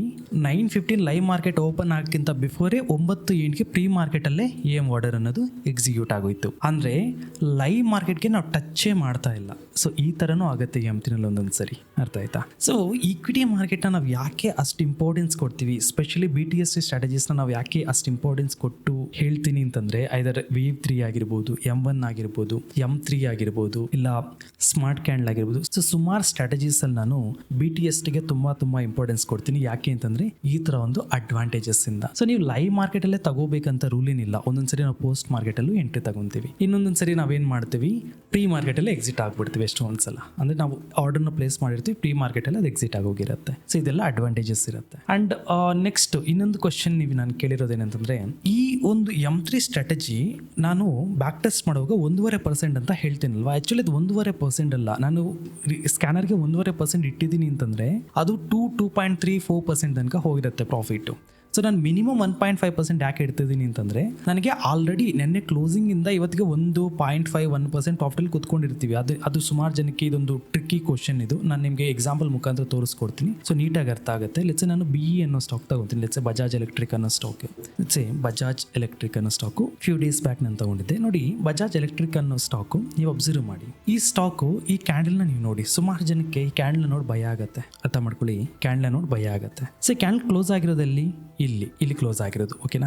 ನೆಕ್ಸ್ಟ್ ಡೇ ಓಪನ್ ಆಗಿರೋದಲ್ಲಿ ಎಕ್ಸಾಕ್ಟ್ಲಿ ಈ ಲೊಕೇಶನಲ್ಲಿ. ಈಗ ಸುಮಾರು ಜನಕ್ಕೆ ಏನು ಅನಿಸುತ್ತೆ ಅಂತಂದರೆ, ಈ ಒಂದು ಪ್ಯಾಟರ್ನ ನೋಡಿದಾಗ ಇಲ್ಲಿಂದ ಹಿಡಿದು ಇಲ್ಲಿ ಓಪನ್ ಆಗಿದೆ, 4% ಗ್ಯಾಪ್ ಡೌನ್ ಆಗಿದೆ ಅಂದರೆ ಇದು ಲಾಸ್ ಮೇಕಿಂಗ್ ಟ್ರೇಡ್ ಅಂತ ಅನ್ಕೊಂತಾರೆ. ಯಾಕಂದರೆ ಡೈಲಿ ಕ್ಯಾಂಡಲ್ನ ಅಷ್ಟೇ ನೋಡ್ತೀರಾ, ಸುಮಾರು ಜನ ಡೈಲಿ ಕ್ಯಾಂಡಲ್ನ ಅಷ್ಟೇ ನೋಡ್ತಾರೆ. ಆ್ಯಕ್ಚುಲಿ M3ನಲ್ಲಿ ನಮಗೆ ಯಾವ ಥರ ವರ್ಕ್ ಆಗುತ್ತೆ ಅಂತ ನಾನು ನಿಮ್ಗೆ ತೋರಿಸ್ತೀನಿ ನೋಡಿ. ಇವೆಲ್ಲ ತುಂಬ ಇಂಪಾರ್ಟೆಂಟ್ ಕಾನ್ಸೆಪ್ಟ್ಸ್. M3ನಲ್ಲಿ ನಾನು 5 ಮಿನಿಟ್ಸ್ ಕ್ಯಾಂಡಲ್ನ ಇಟ್ಕೊತೀನಿ. 2 ಡೇಸ್ ಬ್ಯಾಕು 5 ಮಿನಿಟ್ಸ್ ಕ್ಯಾಂಡಲ್ನ ಚೆಕ್ ಮಾಡೋಣ. 3:25 3:26 ಯಾವ ಪ್ರೈಸಲ್ಲಿ ಟ್ರೇಡ್ ಆಗ್ತಾ ಇತ್ತು ಅಂತ ಹೇಳ್ಬಿಟ್ಟು ನೋಡಿ. ಇದು 3 ಈ ಪರ್ಟಿಕ್ಯುಲರ್ ಡೇ ನೀವು ಅಬ್ಸರ್ವ್ ಮಾಡಿ. ನಾನೇನು ಹೇಳಿದೆ, ಪಂಪ್ ಅಂಡ್ ಡಂಪ್ ಆಗಬೇಕಂತ ಹೇಳಿದ್ದೆ. ಅಂದರೆ ಬೇಸಲ್ಲಿಲ್ಲ, ನೀವು ಅಬ್ಸರ್ವ್ ಮಾಡಿ. ಇದು ಬೇಸಲ್ಲಿ ಬಂದು ಟ್ರೇಡ್ ಆಗಬೇಕಂತ ಹೇಳಿದ್ದೆ, ಬೇಸ್ ಕೆಳಗಡೆ ಬಂದಿದೆ. ಅದನ್ನು ನಾವು ಡಿಸ್ಕಸ್ ಮಾಡೋಣ. ಈಗ ಫಸ್ಟ್ ನನಗೆ ಏನು ಬೇಕು, ಲೆಟ್ಸೆ ಪಂಪ್ ಆಗಬೇಕು. ಫಸ್ಟ್ ಏನಾಗಿದೆ ಸ್ಟಾಕಲ್ಲಿ, ಲೆಟ್ಸೆ ಪಂಪ್ ಆಗಿದೆ. ನೆಕ್ಸ್ಟ್ ನನಗೆ ಏನು ಬೇಕು, ಲೆಟ್ಸೆ ಡಂಪ್ ಆಗಬೇಕು. ಲೆಟ್ಸೆ ಇಲ್ಲಿ ಡಂಪ್ ಆಗಿದೆ. ಡಂಪ್ ಆದಮೇಲೆ ಇವು ಇಲ್ಲಿ ಒಂದು ಅಬ್ಸರ್ವ್ ಮಾಡಿ ತುಂಬ ಕ್ಲೋಸ್ ಆಗಿ 3:25, 3:26, 27 ಏನು ಲಾಸ್ಟ್ ಕೊನೆಯ 5 ನಿಮಿಷ ಇದೆ ಆ ಟೈಮಲ್ಲಿ ನನಗೆ ಪ್ರೈಸ್ ಅನ್ನೋದು ಈ ಝೋನ್ ಟ್ರೇಡ್ ಆಗ್ತಾ ಇತ್ತು, ಈ ಪರ್ಟಿಕ್ಯುಲರ್ ಝೋನಲ್ಲಿ. ಸೊ ನಾನೊಂದು ಹಾರಿಜೆಂಟಲ್ ಲೈನ್ ಮಾರ್ಕ್ ಮಾಡ್ತೀನಿ. ಲೆಟ್ಸ್ ಈ ಲೊಕೇಶನ್ ನಾನು ಎಂಟ್ರಿ ಆಗಿದೆ ಅಂತ ತಿಳ್ಕೊಳ್ಳೋಣ. ಲೆಟ್ಸ್ 391 ಅಥವಾ 392 ನಲ್ಲಿ ನಾನು ಎಂಟ್ರಿ ಆಗಿದ್ದೀನಿ. ಎಂಟ್ರಿ ಆದ್ಮೇಲೆ ನೆಕ್ಸ್ಟ್ ಡೇ ಇಲ್ಲಿ ಅಬ್ಸರ್ವ್ ಮಾಡಿ ಫಸ್ಟ್ 5 ನಿಮಿಷದ ಕ್ಯಾಂಡಲ್ ಎಷ್ಟು ಹೋಗಿದೆ ಸ್ಟಾಕ್ ಅದು 3.2%. ನೀವು ಡೈಲಿ ಕ್ಯಾಂಡಲ್ ನೋಡಿದಾಗ ಇಲ್ಲಿ ನೀವು ನೋಡಿ ಯಾವ ತರ ನಮಗೆ ಡಾಟಾ ಅನ್ನೋದು ಕೊನೆಯ 30 ನಿಮಿಷ ಆವರೇಜ್ ಪ್ರೈಸ್ ಇರುತ್ತಲ್ವಾ, ಅದ್ರ ಬೇಸ್ ಮೇಲೆ ಕ್ಲೋಸಿಂಗ್ ಪ್ರೈಸ್ ಕ್ಯಾಲ್ಕುಲೇಷನ್ ನಡೆಯೋದು. ನಾನು ನಿಮಗೆ ಮಾರ್ಕೆಟ್ನ ಏನು ಹೇಳಿದೆ, 9 ಗಂಟೆಯಿಂದ 9 ಕಾಲು ಪ್ರೀ ಮಾರ್ಕೆಟ್, 9 ಕಾಲಿಂದ 3:15 ಲೈವ್ ಮಾರ್ಕೆಟ್, 3:30ರಿಂದ 3:40 ಕ್ಲೋಸಿಂಗ್ ಪ್ರೈಸ್ ಕ್ಯಾಲ್ಕುಲೇಷನ್, 3:40ರಿಂದ 4 ಗಂಟೆ ಅಲ್ಲಿ ನೀವು ಬೈ ಸೆಲ್ ಮಾಡ್ಬೋದು ಇಕ್ವಿಟಿನಲ್ಲಿ ಮಾರ್ಕೆಟ್ ಪ್ರೈಸ್ ನ ಚೂಸ್ ಮಾಡ್ಕೊಂಡು. ಸೊ ಅದು ಪೋಸ್ಟ್ ಮಾರ್ಕೆಟ್ ಅಂತ ಕರಿತೀವಿ. ಈ ಸ್ಟಾಕು ಕ್ಲೋಸಿಂಗ್ ಪ್ರೈಸ್ ಕ್ಯಾಲ್ಕುಲೇಷನ್ ಆಗಿ ಎಷ್ಟು ಕ್ಲೋಸ್ ಆಗಿದೆ ಇಲ್ಲಿ ನೀವು ಅಬ್ಸರ್ವ್ ಮಾಡಿ. ನಾನು ಹಾರಿಜೆಂಟಲ್ ಲೈನ್ ಏನು ಮಾರ್ಕ್ ಮಾಡಿದ್ನಲ್ವ ಇಲ್ಲಿ ಬ್ಲೂ ಕಲರ್ ಲೈನು, ಎಕ್ಸಾಕ್ಟ್ಲಿ ಆ ಲೊಕೇಶನ್ ಅಲ್ಲಿ ಕ್ಲೋಸಿಂಗ್ ಟೈಮ್ ಅಲ್ಲಿ 5 ನಿಮಿಷದ ಕ್ಯಾಂಡಲ್ ಟ್ರೇಡ್ ಆಗ್ತಾ ಇದ್ದು. ಬಟ್ ಡೈಲಿ ಕ್ಯಾಂಡಲ್ ಅವತ್ತಿನ ಕ್ಲೋಸಿಂಗ್ ಪ್ರೈಸ್ ಕ್ಯಾಲ್ಕುಲೇಷನ್ ಮಾಡಿ ಎಲ್ಲಿ ಆ ಸ್ಟಾಕ್ ನ ಕ್ಲೋಸ್ ಮಾಡಿದ್ರೆ ಈ ಲೊಕೇಶನ್ ಅಲ್ಲಿ. ಅಂದ್ರೆ ಸ್ಲಿಪೇಜ್ ಎಷ್ಟಿದೆ ಇಲ್ಲಿ, ಬಾಟಮ್ ಇಂದ ಹೈಯೆಸ್ಟ್ ಪಾಯಿಂಟ್ ನೀವು ಚೆಕ್ ಮಾಡಿ, ಆಲ್ರೆಡಿ ಆ ಸ್ಟಾಕ್ 4.6% ಮೇಲ್ಗಡೆ ಕ್ಲೋಸ್ ಮಾಡಿದ್ದಾನೆ. ನೀವು 5 ನಿಮಿಷದ ಕ್ಯಾಂಡಲ್ ನೋಡಿದ್ರೆ ನಿಮ್ಗೆ ಈ ಗ್ಯಾಪೇ ಕಾಣಿಸಲ್ಲ. ಈ ಚಾರ್ಟ್ ಅಲ್ಲಿ ನೀವು ಏನು ನೆಕ್ಸ್ಟ್ ಡೇ ಅಯ್ಯೋ ಇಷ್ಟು ದೊಡ್ಡ ಗ್ಯಾಪ್ ಡೌನ್ ಆಗಿದೆ ಅಂತ ನಾವು ಏನು ವರಿಯಾಗಿ ನೋಡ್ತೀವಿ, 4% ಗ್ಯಾಪ್ ಡೌನ್ ಅಂತ ನಾವೇನು ನೋಡ್ತೀವಿ ಆ ಗ್ಯಾಪೇ ಕಾಣಿಸಲ್ಲ ನಿಮ್ಗೆ 5 ಮಿನಿಟ್ಸ್ ಕ್ಯಾಂಡಲ್ ಅಲ್ಲಿ. ಬಟ್ ಡೈಲಿ ಕ್ಯಾಂಡಲ್ ನೋಡಿದಾಗ ನಿಮ್ಗೆ ಏನು ಅನ್ಸುತ್ತೆ, ಬಿಗ್ ಗ್ಯಾಪ್ ಕಾಣಿಸುತ್ತೆ. ಸೊ ಇದು ಡಾಟಾನ ನಾವು 5 ಮಿನಿಟ್ಸ್ ಮತ್ತೆ ಡೈಲಿ ಕ್ಯಾಂಡಲ್ನ ಚೆಕ್ ಮಾಡಿದಾಗ ನಮಗೆ ಕ್ಲಾರಿಟಿ ಸಿಗುತ್ತೆ. 2 ಟೈಮ್ ಫ್ರೇಮ್ನ ಚೆಕ್ ಮಾಡಿದಾಗ ನೀಟಾಗಿ ಕ್ಲಾರಿಟಿ ಸಿಗುತ್ತೆ ಏನಾಗಿತ್ತು ಅಂತ ಹೇಳ್ಬಿಟ್ಟು. ನೀವು ಅಬ್ಸರ್ವ್ ಮಾಡಿ ಈ ಲೊಕೇಶನ್ ಅಲ್ಲಿ ಇಲ್ಲಿ ನಮಗೆ ಗ್ಯಾಪೇ ಇಲ್ಲ ನೋಡಿ, 5 ಮಿನಿಟ್ಸ್ ಅಲ್ಲಿ ಗ್ಯಾಪೇ ಇಲ್ಲ ಸ್ಟಾಕ್ ಅಲ್ಲಿ. ಅಂಡ್ ಮೂರೋವರ್ ನೋಡಿ ಈ ಸ್ಟಾಕು ನಾವು ಇಲ್ಲಿ ಕ್ಲೋಸಿಂಗ್ ಟೈಮಲ್ಲಿ ಎಂಟ್ರಿ ಆದರೆ ನಮಗೆ 9 ಕಾಲ್ ಕ್ಯಾಂಡಲ್ಲಿ 3% ಪ್ರಾಫಿಟ್ ಕೊಟ್ಟಿದ್ದಾನೆ. ಅರ್ಥ ಆಗ್ತಿದೆ ನಿಮಗೆ, 3% ಪ್ರಾಫಿಟ್ ಕೊಟ್ಟಿದ್ದಾನೆ. ಸೊ ಈ ಥರ M3 ಸ್ಟ್ರಾಟಜಿನಲ್ಲಿ ಸುಮಾರು ಟೆಕ್ನಿಕ್ಸ್ ಇದೆ ಕಲಿಯೋದು. ನಾವು ಡೈಲಿ ಕ್ಯಾಂಡಲ್ ನೋಡೋ ಸ್ಟ್ರಕ್ಚರೇ ಬೇರೆ ಇರುತ್ತೆ, 5 ಮಿನಿಟ್ಸಲ್ಲೇ ಇನ್ನೊಂದು ಥರ ಇರುತ್ತೆ. ಸೊ ಈ ಥರ ಈಕ್ವಿಟಿನಲ್ಲಿ ಸುಮಾರು ಟೆಕ್ನಿಕ್ಸ್ ಇದೆ. ಅದರಲ್ಲಿ M3ನಲ್ಲಂತೂ BTST ಕಾನ್ಸೆಪ್ಟ್ಸಲ್ಲಿ ಇನ್ನೂ ಅದ್ಭುತವಾದ ಟೆಕ್ನಿಕ್ಸ್ ಇದೆ. ಎಲ್ಲನೂ ನಾನು ಹೇಳ್ಕೊಡ್ತೀನಿ ಫ್ಯೂಚರಲ್ಲಿ, ಇನ್ನೂ ಸುಮಾರು ವಿಡಿಯೋಸಲ್ಲಿ ಡಿಸ್ಕಸ್ ಮಾಡೋಣ. ಸೊ ಈಗ ನಾವು ಬ್ಯಾಕ್ ಟೆಸ್ಟ್ನ ನೋಡೋದಾದರೆ ನಾನು ಆಲ್ರೆಡಿ ಸ್ಕ್ಯಾನರ್ ಲಿಂಕ್ನ ಬಿಲ್ಡ್ ಮಾಡಿ ಇಟ್ಟಿದ್ದೀನಿ. ಲೆಟ್ಸ್ ನಾನು ಡ್ಯಾಶ್ ಬೋರ್ಡ್ಗೆ ಹೋಗ್ಬಿಟ್ಟು ಸ್ಕ್ಯಾನ್ಸ್ ಅಂತ ಕ್ಲಿಕ್ ಮಾಡ್ತೀನಿ. ಕ್ಲಿಕ್ ಮಾಡಿದ ತಕ್ಷಣ ನನಗೆ ಇಲ್ಲಿ M3 ಬ್ಯಾಕ್ ಟೆಸ್ಟ್ ಅಂತ ಇದೆಯಲ್ವಾ, ಸೊ ಬ್ಯಾಕ್ ಟೆಸ್ಟ್ ಮೇಲೆ ಕ್ಲಿಕ್ ಮಾಡ್ತೀನಿ. ಸೊ ಕ್ಲಿಕ್ ಮಾಡಿದ್ಮೇಲೆ ನನಗೆ ಆಲ್ರೆಡಿ ಸ್ಕ್ಯಾನರ್ ಓಪನ್ ಆಗಿದೆ. ಸೊ ಈ ಸ್ಕ್ಯಾನರ್ನ ನಾನು ಏನು ಮಾಡಿದ್ದೀನಿ ಅಂತಂದರೆ ಎಲ್ಲ ಕಂಡೀಷನ್ಸ್ನ 1 ಡೇ ಎಗೋ ಮಾಡಿಟ್ಟಿದ್ದೀನಿ. ಸೊ 1 ಡೇ ಎಗೋ ಯಾಕೆ ಮಾಡಬೇಕು ಅಂತ ನೀವು ನನ್ನ ಕೇಳೋದಾದರೆ ನೋಡಿ, ನೆನ್ನೆ ಆ ಸ್ಟಾಕು M3ನಲ್ಲಿ ಕ್ವಾಲಿಫೈ ಆಗಿ ಬಂದಿರಬೇಕು. ಇವತ್ತು ನನಗೆ 1.5ರಿಂದ ಮಿನಿಮಮ್ 2% ಪ್ರಾಫಿಟ್ ಬೇಕು. ಅದ್ರ ಮೇಲ್ಗಡೆ ನಾವು ಬೇಕಾದ್ರೆ ಇನ್ನೂ ಬೆಟರ್ ರಿಸ್ಕ್ ಆ್ಯಂಡ್ ಮನಿ ಮ್ಯಾನೇಜ್ಮೆಂಟ್ನ ಯೂಸ್ ಮಾಡಿಕೊಂಡು 3%, 5% ಎಲ್ಲ ಎಕ್ಸ್ಪೆಕ್ಟ್ ಮಾಡ್ಬೋದು. ಬಟ್ ಮಿನಿಮಮ್ ನನಗೆ ಎಷ್ಟು ಬೇಕು, 1.5 to 2% ಬೇಕು. ಎಷ್ಟು ಟ್ರೇಡ್ಸ್ ನಂಗೆ ಸಕ್ಸಸ್ ಬೇಕು, ಎವ್ರಿ 10 ಟ್ರೇಡ್ಸಲ್ಲಿ ಅಟ್ಲೀಸ್ಟ್ 7ರಿಂದ 8 ಟ್ರೇಡ್ ನಂಗೆ ಸಕ್ಸಸ್ ಬೇಕು. ಸೊ ಇದು ನನ್ನ ಟಾರ್ಗೆಟ್. ಈಗ ಸೊ ಇದನ್ನ ಹೇಗೆ ನಾನು ಬ್ಯಾಕ್ ಟೆಸ್ಟ್ ಮಾಡೋದು ಕ್ವೆಶ್ಚನ್. ಸೊ ಫಸ್ಟ್ ನಾನು ನಿಮಗೆ ಟೋಟಲ್ ನಂಬರ್ ಆಫ್ ಟ್ರೇಡ್ಸ್ ಎಷ್ಟು ಬಂದಿದೆ ಅಂತ ತೋರಿಸ್ಕೊಡ್ತೀನಿ. ಇಲ್ಲಿ 9 ಮಂತ್ಸ್ ಇದೆಯಲ್ವಾ, ಸೊ 9 ಮಂತ್ಸ್ ಡಾಟಾನೇ ಡೌನ್ಲೋಡ್ ಮಾಡ್ಕೊತೀನಿ. ಸೊ ಫಸ್ಟ್ 9 ಮಂತ್ಸ್ನ ಚೆಕ್ ಮಾಡೋಣ. ನೋಡಿ ನಮಗೆ ಟೋಟಲ್ 9 ಮಂತ್ಸಲ್ಲಿ ಡಾಟಾ ಬಂದು 140 ಟ್ರೇಡು, 140 ಟ್ರೇಡ್ಸ್ ಬಂದಿದೆ 9 ಮಂತ್ಸಲ್ಲಿ. ಅದರಲ್ಲಿ ಸಕ್ಸಸ್ ಆಗಿರೋದು ಎಷ್ಟು ಅಂತ ಚೆಕ್ ಮಾಡೋಣ. ಅದನ್ನು ಚೆಕ್ ಮಾಡೋಕ್ಕೆ ನಾನು ಈ ಕಂಡೀಷನ್ನ ಆನ್ ಮಾಡಬೇಕಾಗಿರುತ್ತೆ. ಡೈಲಿ ಹೈ ಗ್ರೇಟರ್ ದೆನ್ 1 ಡೇಗೂ close multiply by 1.5%. So run ಸ್ಕ್ಯಾನ್ನ ಕೊಡ್ತೀನಿ. ಸೊ ನನಗೆ ಎಷ್ಟು ಸಕ್ಸಸ್ ಆಗಿದೆ ಅಂತ ಬಂದ್ಬಿಡುತ್ತೆ. ಅಂದರೆ ಏನು ನಮಗೆ 140 ಟ್ರೇಡ್ಸ್ ಬಂದಿತ್ತು ಅದರಲ್ಲಿ ಸಕ್ಸಸ್ ಎಷ್ಟು ಸಿಕ್ಕಿದೆ ಅಂತ ಡಾಟಾ ಬೇಕು ನನಗೆ. ಸೊ ಅದಕ್ಕೆ ನಾನೇನು ಮಾಡ್ತೀನಿ, ಈ ಡಾಟಾನ ಡೌನ್ಲೋಡ್ ಮಾಡ್ಕೊತೀನಿ. ಸೊ ಈಗ ಟೋಟಲ್ಲು ನನಗೆ 110 ಟ್ರೇಡ್ ಸಕ್ಸಸ್ ಆಗಿದೆ. ಮಿನಿಮಮ್ 1.5% ಕೊಟ್ಟಿರೋದು 110 ಟ್ರೇಡು. ಸೊ ನಾನು ಈಗ ಅಕ್ಯುರೇಸಿನ ಐಡೆಂಟಿಫೈ ಮಾಡಬೇಕಂದ್ರೆ ಎಷ್ಟು ಅಕ್ಯುರೇಸಿ ಇದೆ ಅಂತ ಹೇಳ್ಬಿಟ್ಟು. So total successful trades divided by total number of trades multiply by 100 ಮಾಡಿದಾಗ ನಮಗೆ ಎಷ್ಟು ಪರ್ಸೆಂಟೇಜ್ ಸಿಕ್ತು, 78%. 78.5 ರೌಂಡ್ ಫಿಗರ್ ಮಾಡಿದೆ, 79% 9 ತಿಂಗಳಲ್ಲಿ ಬಂದಿರೋದು ಸಕ್ಸಸ್ ರೇಷಿಯೋ. ಸೊ ಈಗ ನಾನು ಇದನ್ನು ಒಂದು ಸ್ವಲ್ಪ ಹಿಂದಿನ ಡಾಟಾಗೆ ಹೋಗ್ತೀನಿ. ಸೊ ಈಗ ನಾವು 9 ಮಂತ್ಸ್ ಡಾಟಾನ ಚೆಕ್ ಮಾಡಿದೆ. ಸೊ ಫಸ್ಟ್ ನಾನು ಈ ಕಂಡೀಷನ್ ಟರ್ನ್ ಆಫ್ ಮಾಡ್ತೀನಿ. ಟರ್ನ್ ಆಫ್ ಮಾಡಿಬಿಟ್ಟು ನಾನು ಲಾಸ್ಟ್ 2 ಇಯರ್ಸ್ ಡಾಟಾನ ಚೆಕ್ ಮಾಡ್ತೀನಿ. ಸೊ ಇದು 2 ಇಯರ್ಸಲ್ಲಿ ಎಷ್ಟು ಟ್ರೇಡ್ಸ್ ಬಂದಿದೆ ಅಂತ ಚೆಕ್ ಮಾಡೋಣ.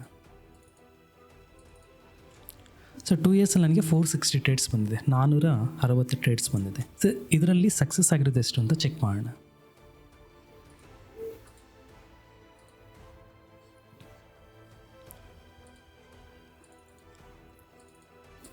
ಸಕ್ಸಸ್ ಆಗಿರೋದು ಬಂದು total 350 trades. So 460 total trades ಬಂದಿರೋದು 2 ವರ್ಷದಲ್ಲಿ, ಅದರಲ್ಲಿ ಸಕ್ಸಸ್ ಆಗಿರೋದು ಬಂದು 350. ಸೊ ಈಗ ನಾನು overall percentage success ratio identify ಮಾಡೋದಾದರೆ 350 ಡಿವೈಡೆಡ್ ಬೈ 460 ಮಲ್ಟಿಪ್ಲೈ ಬೈ 100 ನಾನು ತಗೊಂಡ್ರೆ ನನಗೆ ಸಕ್ಸಸ್ ರೇಷಿಯೋ ಎಷ್ಟು ಸಿಕ್ತು? 76%. 2 ವರ್ಷದಿಂದ ನಾನು ಈ ಸ್ಟ್ರಾಟಜಿನ ಫಾಲೋ ಮಾಡಿದ್ರೆ ಟೋಟಲ್ ನನಗೆ ಸಕ್ಸಸ್ ರೇಷಿಯೋ ಸಿಕ್ಕಿರೋದು ಬಂದು 76%. ಅಂದರೆ ಎವ್ರಿ 10 ಟ್ರೇಡ್ ನಾನು ತಗೊಳ್ಳೋದ್ರಲ್ಲಿ ಮಿನಿಮಮ್ 7ರಿಂದ 8 ಟ್ರೇಡ್ ಸಕ್ಸಸ್ ಆಗಿದೆ ಅಂತ ಅರ್ಥ. ಮತ್ತೆ ನಾನು ಚಾರ್ಟಿಂಗ್ಗೆ ವಾಪಸ್ ಬರ್ತೀನಿ. ಇಲ್ಲಿ ಈ ಕಂಡೀಷನ್ ಟರ್ನ್ ಆಫ್ ಮಾಡ್ತೀನಿ ಫಸ್ಟ್. ಸೊ ಟರ್ನ್ ಆಫ್ ಮಾಡಿ ರನ್ ಸ್ಕ್ಯಾನ್ನ ಕೊಡ್ತೀನಿ. ಸೊ ಈಗ ನಮಗೆ ಇಲ್ಲಿ ಬೈ ಡಿಫಾಲ್ಟ್ 9 ಮಂತ್ಸ್ ಮತ್ತೆ ವಾಪಸ್ ಬಂದಿದೆ. ಸೊ ಇದನ್ನ ನಾನು 6 ಇಯರ್ಸ್ಗೆ ಚೇಂಜ್ ಮಾಡ್ತೀನಿ ಡಾಟಾನ. 6 ಇಯರ್ಸಲ್ಲಿ ಟೋಟಲ್ ನಂಬರ್ ಆಫ್ ಟ್ರೇಡ್ಸ್ ಎಷ್ಟು ಬಂದಿದೆ ಅಂತ ಚೆಕ್ ಮಾಡೋಣ. ಸೊ ಈಗ ಡೌನ್ಲೋಡ್ ಮಾಡ್ಕೊತೀನಿ ಡಾಟಾನ. ಸೊ ಟೋಟಲ್ ನಾವು 6 ಇಯರ್ಸಲ್ಲಿ ಎಷ್ಟು ಟ್ರೇಡ್ಸ್ ಬಂದಿದೆ ಅಂತ ನಾವು ಚೆಕ್ ಮಾಡೋದಾದರೆ ಟೋಟಲ್ ನಂಬರ್ ಆಫ್ ಟ್ರೇಡ್ಸ್ ಬಂದು 1315. 1315 ಟ್ರೇಡ್ ಬಂದಿದೆ. ಇದರಲ್ಲಿ ಸಕ್ಸಸ್ ಎಷ್ಟಾಗಿದೆ ಅಂತ ಚೆಕ್ ಮಾಡೋಣ.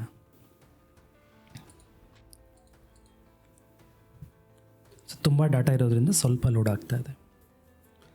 ಈಗ ನಮಗೆ ಸಕ್ಸಸ್ ಆಗಿರೋ ಡಾಟಾ ಸಿಕ್ತು. ಇಲ್ಲಿ ನಾನು ಈ ಕಂಡೀಷನ್ ಟರ್ನ್ ಆನ್ ಮಾಡಿ ರನ್ ಸ್ಕ್ಯಾನ್ ಕೊಟ್ಟಾಗ ನನಗೆ ಎಷ್ಟು ಟ್ರೇಡ್ ಸಕ್ಸಸ್ ಆಗಿದೆ ಅಂತ ಡಾಟಾ ಸಿಕ್ಬಿಡತ್ತೆ. So total number of trade success ಆಗಿರೋದು ಬಂದು ಇಲ್ಲಿ ನೀವು ಚೆಕ್ ಮಾಡಿ 1060. ಸೊ ಈಗ ನಾನು ಅಕ್ಯುರೇಸಿನ ಐಡೆಂಟಿಫೈ ಮಾಡೋದಾದರೆ ಲಾಸ್ಟ್ 6 ವರ್ಷದಲ್ಲಿ 1060 ಡಿವೈಡೆಡ್ ಬೈ 1315 ಮಲ್ಟಿಪ್ಲೈ ಬೈ 100 ನಾನು ತಗೊಂಡಾಗ ನನಗೆ 80.6%. ಅಂದರೆ ಆವ್ರೇಜ್ ಅಕ್ಯುರೇಸಿ ಬಂದು ಲಾಸ್ಟ್ 6 ವರ್ಷದಿಂದ ನಾನು M3 ಸ್ಟ್ರಾಟಜಿನ ಫಾಲೋ ಮಾಡಿದ್ರೆ 80% ಅಕ್ಯುರೇಸಿ. ಈಗ ನಾನು ಇನ್ನೂ ಒಂದು ಸ್ಟೆಪ್ ಫರ್ದರ್ ಹೋಗಿ 6 ವರ್ಷ ಇರೋದನ್ನ 20 ಇಯರ್ಸ್ ಮಾಡೋಣವಾ? ಸೊ ಫೈನಲ್ ಆಗಿ ನಮಗೆ ಈ ಕಂಡೀಷನ್ ಟರ್ನ್ ಆಫ್ ಮಾಡ್ತೀನಿ. ಸೊ ರನ್ ಸ್ಕ್ಯಾನ್ ಕೊಡ್ತೀನಿ. ರನ್ ಸ್ಕ್ಯಾನ್ ಕೊಟ್ಟಮೇಲೆ by default I think 9 months change ಆಯಿತು.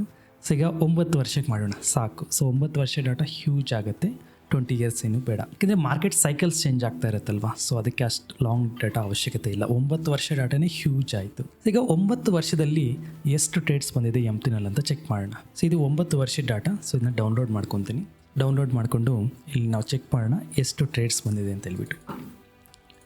ಸೊ ಟೋಟಲ್ಲು ನನಗೆ 1427 1427 ಟ್ರೇಡ್ಸ್ ಬಂದಿದೆ 9 ಇಯರ್ಸಲ್ಲಿ. ಸೊ ಅದರಲ್ಲಿ ಸಕ್ಸಸ್ ಆಗಿರೋದು ಎಷ್ಟು ಅಂತ ಚೆಕ್ ಮಾಡೋಣ.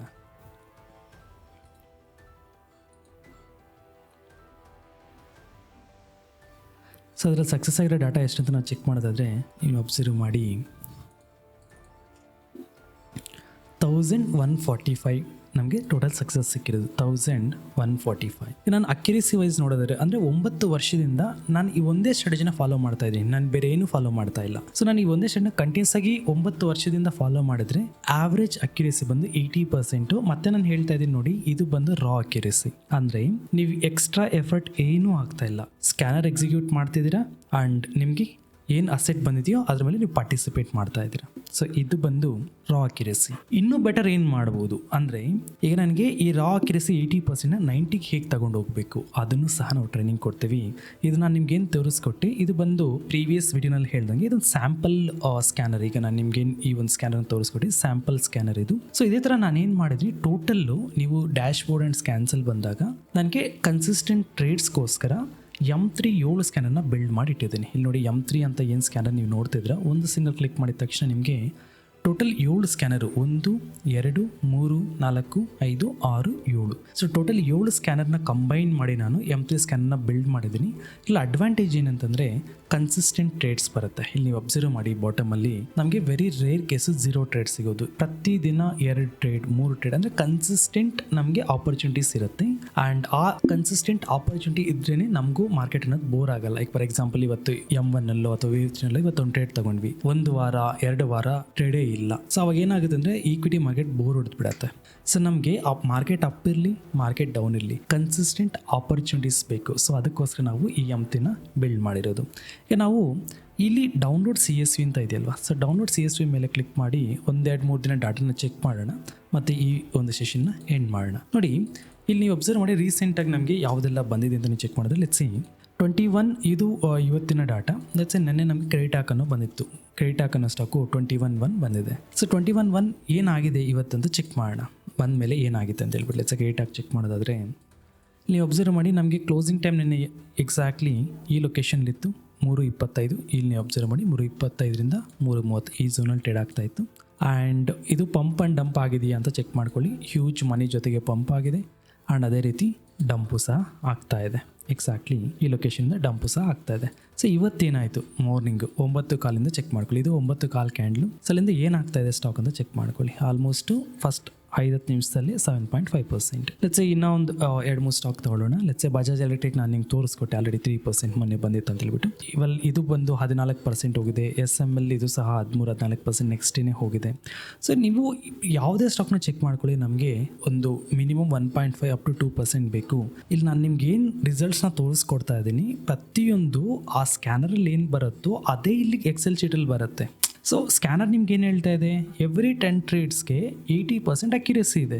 ಅಟ್ಲೀಸ್ಟ್ 70 ಅಪ್ ಟು 80% ಅಕ್ಯುರೇಸಿ ಇದೆ. ಈಗ ನಾನು ಬ್ಯಾಕ್ ಟೆಸ್ಟ್ ಮಾಡಿದಾಗ ಮ್ಯಾನ್ಯುಯಲ್ ಆಗಿ ಬ್ಯಾಕ್ ಟೆಸ್ಟ್ ಮಾಡಿದ್ರು 10 ಟ್ರೇಡಲ್ಲಿ 7ರಿಂದ 8 ಟ್ರೇಡು 1.5 to 2% ಮಿನಿಮಮ್ ಅಕ್ಯುರೇಸಿ ಕೊಟ್ಟಿರ್ತಾನೆ. ಅದು ಲಾಜಿಕ್, ಓಕೆನಾ. ಸೊ ಈ ಥರ ಟೋಟಲ್ ಈ ಒಂದು M3 ಸ್ಕ್ಯಾನರಲ್ಲಿ ನಮಗೆ 70 to 80% ಅಕ್ಯುರೇಸಿ ಜೊತೆಗೆ ಮಿನಿಮಮ್ 1.5 to 2% ಕನ್ಸಿಸ್ಟೆಂಟ್ ಆಪರ್ಚುನಿಟೀಸ್ ಸಿಗುತ್ತೆ. ಸೊ ಇದಿಷ್ಟು ಇವತ್ತಿನ ಸೆಷನ್. ನಿಮ್ಗೆ ಏನೇ ಕ್ವರೀಸ್ ಇದ್ದರೂ ನೀವು ಕಮೆಂಟ್ ಸೆಷನ್ ಮುಖಾಂತರ ನಿಮ್ಮ ಕ್ವರೀಸ್ನ ತಿಳಿಸಿ. ಸೊ ಈ ಒಂದು ಸ್ಟ್ರಾಟಜಿನ ನಾನು ಬ್ರೆಡ್ ಆ್ಯಂಡ್ ಬಟರ್ ಕಾನ್ಸೆಪ್ಟ್ ಅಂತ ಕರಿತೀನಿ. ಅದು ನೀವಾಗಿರ್ಬೋದು ಅಥವಾ ನಾನಾಗಿರ್ಬೋದು, ಯಾರೇ ಆಗಿರ್ಬೋದು, M3ನ ನಾವು ಯಾರೆಲ್ಲ ಫಾಲೋ ಮಾಡ್ತೀವಿ, ಇದೊಂಥರ consistent opportunities with consistent income. So ಆ ಥರ ನಾವು ಒಂದು ಈ ಸ್ಟ್ರಾಟಜಿನ ಬಿಲ್ಡ್ ಮಾಡಿರೋದು. ಈ ಒಂದು ಆಕ್ಸೆಸ್ ಏನು ಸ್ಕ್ಯಾನರ್ ಆಕ್ಸೆಸ್ನ ನೀವೇನಾದರೂ ಬೇಕು ಅಂತಂದರೆ ಇದು ಓನ್ಲಿ ಫಾರ್ TSM ಇನ್ನೋವೇಷನ್ಸ್ ನಮ್ಮ ಸಂಸ್ಥೆ ಏನಿದೆ ಅದರ ಪೇಯ್ಡ್ ಮೆಂಬರ್ಸ್ಗೆ ಮಾತ್ರ. ಸೊ ನೀವೇನಾದರೂ ಜಾಯಿನ್ ಆಗಬೇಕು ಅಂದ್ಕೊಂಡಿದ್ರೆ ಡಿಸ್ಪ್ಲೇಲಿ ನಮ್ಮ ಕಾಂಟ್ಯಾಕ್ಟ್ ನಂಬರ್ ಡಿಸ್ಪ್ಲೇ ಆಗ್ತಾ ಇರುತ್ತೆ. ವಾಟ್ಸಪ್ ಅಥವಾ ಕಾಲಲ್ಲಿ ನೀವು ಎನ್ಕ್ವೈರ್ ಮಾಡ್ಕೋಬೋದು. ಡಿಸ್ಕ್ರಿಪ್ಷನ್ಲು ಸಹ ನಮ್ಮ ಕಾಂಟ್ಯಾಕ್ಟ್ ನಂಬರ್ ಮೆನ್ಷನ್ ಆಗಿರುತ್ತೆ, ಅಲ್ಲಿಂದನೂ ಸಹ ನೀವು ನಮ್ಮ ಕಾಂಟ್ಯಾಕ್ಟ್ ನಂಬರ್ನ ಪಡಿಬೋದು. ಸೊ ಇದಿಷ್ಟು ಇವತ್ತಿನ ಸೆಷನ್. ನಿಮ್ಗೆ ಏನೇ ಕ್ವರೀಸ್ ಇದ್ದರೂ ಕಮೆಂಟ್ ಸೆಷನ್ ತಿಳಿಸಿ, ನಾನು ಎಲ್ಲ ಕ್ವರೀಸ್ಗೂ ಆನ್ಸರ್ ಮಾಡ್ತೀನಿ. Thank you so much. I wish you all the very best.